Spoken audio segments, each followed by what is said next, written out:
Hello, everybody. How is everybody doing? My name is Simon Preston, and welcome to Reggae Boys Commentary. This is the platform where we'll come together to discuss everything in relation to Jamaican football. This is your hub for everything Jamaican football related. So, the Reggae Girls against Sheffield United, a friendly ahead of the 2023 FIFA Women's World Cup. The match will be played at the King Power Stadium in Leicester. Why is this stadium so significant? Why is this so important? Well, for a number of reasons. Let's go back 20 years ago. What happened 20 years ago? Well, 20 years ago, the Reggae Boys took on Brazil in a friendly international at the King Power Stadium. Yeah, that's right, where Roberto Carlos, his effort curled past Donovan Ricketts. But in that game, as you guys will remember as well, Ricardo Fuller had opportunities. Kari Stevenson, well, not Kari Stevenson, but Dion Burton as well had opportunities. And the R9 as well. That's right. Ronaldo had opportunities as well. Donovan Ricketts coming to the rescue for the Jamaicans in that game. And how could we forget Leicester City, especially the men's team on their run to the 2015-2016 season of the English Premier League? And they were led by Reggae Boy Wes Morgan. That's right. Wes Morgan, the first Caribbean international to captain a team to the Premier League. Dwight York won the Premier League, but was he a captain of Manchester United? No, but Wes Morgan won. Wes Morgan won the Premier League. He won the FA Cup as well, played in the Champions League, scored in the Champions League, played in the Europa League. Man, he had a career. Quite memorable one as well. So it's great to see how everything panned out there. I know the Reggae Girls get a piece to see what is like playing at the King Power Stadium. They did get to watch a Premier League game, though. They did watch the Leicester City against Bournemouth game, but Leicester City, we know, are in a spot of bother right now in relation to the English Premier League table. But there's plenty of games. Let's see what will happen. So let's get right into the preview. Now, I know a lot of people, the first thing that is going to be on people's minds is about the situation in relation to, well, why don't we have an international against a country? This team is available, that team is available. It's the easiest thing in the world to say, well, this team is available and that team is available. Well, guess what? It is about, is this the best thing for my preparation? That is one. And a second thing, what are the variables? What are the outliers? What are the limitations? So yes, Italy might not have a game, but does that mean that that would serve Jamaica? Is that the best thing for Jamaica? Italy is a quality team. Of course, we played them at the last World Cup. But what are the circumstances?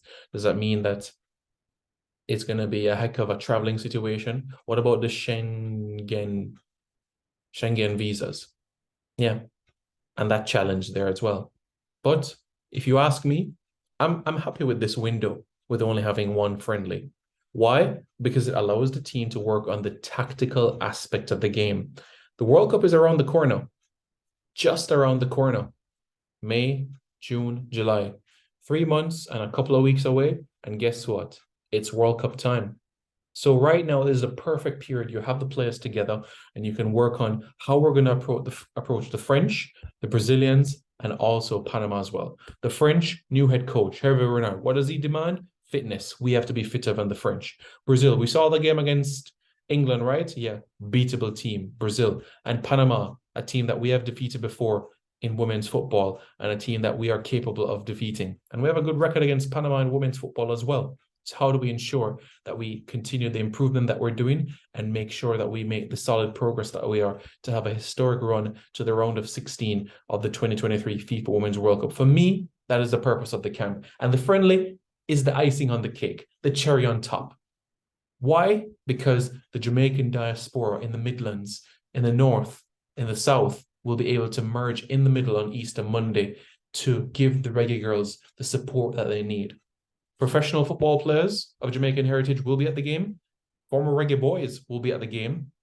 Former coaches will be at the game as well. So the support will be there.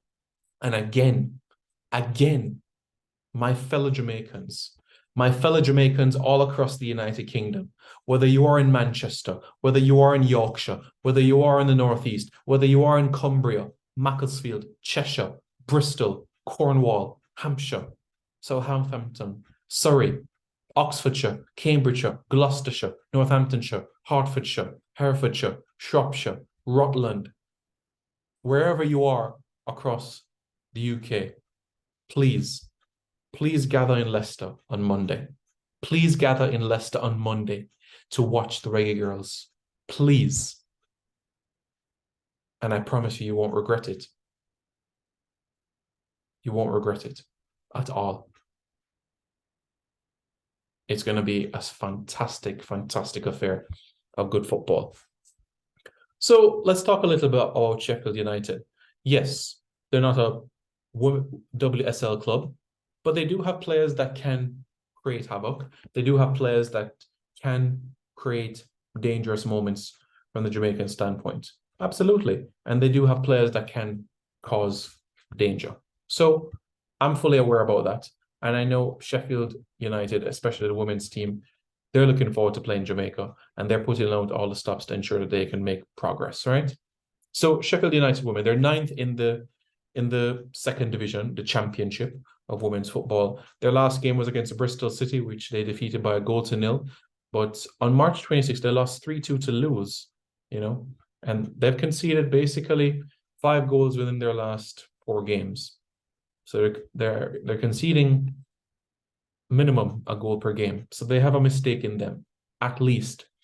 The key player to keep an eye on is Courtney Sweetman Kirk, the vice captain of the team. She's a forward. She used to be at Liverpool. She used to be at Everton as well, and represented England at youth level as well, and the under 23 level as well.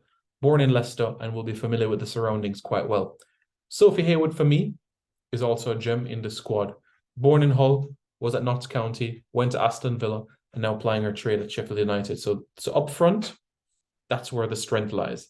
In the defence, there are holes to be exploited. Ellie Wilson, Nina Wilson within net, Charlotte Newsome from Scotland. They leave a lot of gaps, especially centrally. And I think it's imperative that those gaps are exploited as quickly as possible. Now we know a little bit about Sheffield United women. They're led by Jonathan Morgan. Jonathan Morgan was the head coach of Leicester City's women's team from 2014 to 2021. So he will know the stadium as well. Was at Burnley Women as well, and now at Sheffield United Women. Born in Leicestershire, so he knows very much everything there is about the club and everything like that. So this is the part of the video that I know that you guys will be excited about, fond about. The Reggae Girls 11, right? Yeah, let's have a look at it, shall we? Yep, let's do it. Let's get right into the mix, okay? Sheffield United women. Big game, big opportunity, big things up for grabs, eh? Yep. Well, let's get right into the mix, shall we? Bam, bam, bam. There we go. Just being on the screen. Good. So the Jamaican team that I'm going to go with is going to look like this. We saw the game against Spain, saw the game against the Czech Republic, saw the game also against Australia. And I'm sure you would agree that progressively, across those 3 games, there were improvements, right? I know that for sure that you guys, especially the Czech Republic game, you were like, wow, where you saw the pizzazz. And the Australia game, we didn't back down. We didn't look at Australia as the second best, third best team in the world. We didn't look at it at all like that. We look at it as an opponent that we're going to go out there. Yep, the result might not have gone our way, but we're showing that we can compete with the best in the world. And for me, that is something that everybody should be confident about and be happy about. All right? So who do we have in goal?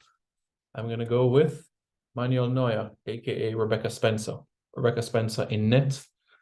Left back, we're going to go with Tierney Wiltshire. We've seen her in this position as well. And I think defensively, she covers her lines very well. And she does very well in terms of the interception as well.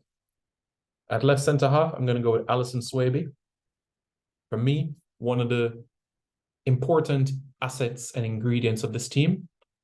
Without Alison Swaby, the backline looks completely different. Alison Swaby has to be within the 11. Alongside her, I'm going to give another opportunity to Victoria Williams. I think she looks good. And with her physically imposing presence, I know that she's going to be a handful when it relates to the set pieces that Jamaica wins and also defends as well. She's going to be imperative and important in that sort of capacity. At right back, I'm going to go with somebody that had an excellent game at right back against Australia, and that's Tiffany Cameron. And The balance and what will be key is the relationship that she has on this right-hand side, but I'll get to that quite shortly. In the middle, we're going to go with Peyton McNamara. Peyton McNamara.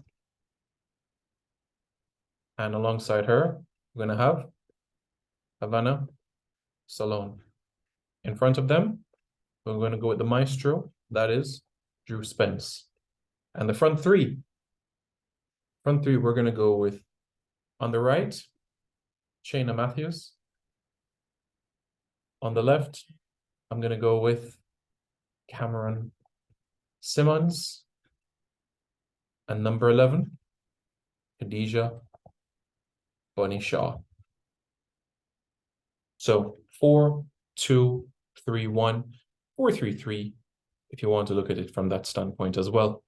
4-3-3 is what I've gone with for Jamaica against Sheffield United. Rebecca Spencer in net. I expect Sydney Schneider to perhaps even get 15 minutes, maybe half an hour. Or 45 minutes, maybe the second half. Tierney Wiltshire, Alison Swaby, Victoria Williams. These selections speak for themselves. I know, Tiffany Cameron at right back. This would be her second game in a sense for Jamaica at right back. Well, technically third, because against Paraguay, the second game at the National Stadium, she did occupy those sorts of, that sort of position on the field. And I think for her, the communication and the relationship she has with Shayna Matthews will be important, because if Shayna has the ball and she's being pressed, just to show you an example of things as well, which I expect situations like this, where she will be surrounded. This is a perfect opportunity for Tiffany to underlap. And when she underlap, if Shayna can lay off the ball to Tiffany, then she has an opportunity to come inside, use the right foot, or give to Bunny. Bunny, boom, back of the net, 1-0. All right. So the communication that she has with Shayna is important. Cameron Simmons can cut inside and shoot. Cameron is going to be a live wire. She's going to be somebody that is going to exude a lot of energy, youthful exuberance, and quality tremendously. Drew will be that provider of that final ball. I know the Australian game was not her best game in Jamaican colours, but better days. We have seen outstanding days, and she still possesses that world-class ability. Peyton McNamara, young, Ohio State University. She's a Buckeye, and guess what? She's also performing at a high standard already, and I think she's going to be critical from that holding position. Maybe she won't do a lot of dirty work like Havana, but certainly will be key in terms of the interceptions and the communication that they have to ensure that these areas centrally are protected.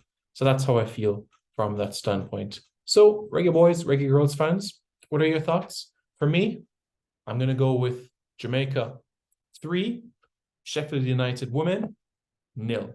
Let me know your thoughts. What are your predictions for the games? I'm going to go with Bunny with a brace and Cameron Simmons with a goal. And in terms of the assists, 1 for Drew Spence, 1 for Tiffany Cameron, and 1 assist for Victoria Williams. Yeah. So 3-0. I'm going to go with 3-0 for the Reggae Girls. Let me know your thoughts in the comments below. How do you guys feel about that as well? Are you guys looking forward to the game? 8 a.m. Jamaica time? That's 2 p.m. UK time. So, if you guys haven't already, hit the like button. And after you hit the like button, hit the subscribe button to Reggae Boys Commentary for more content.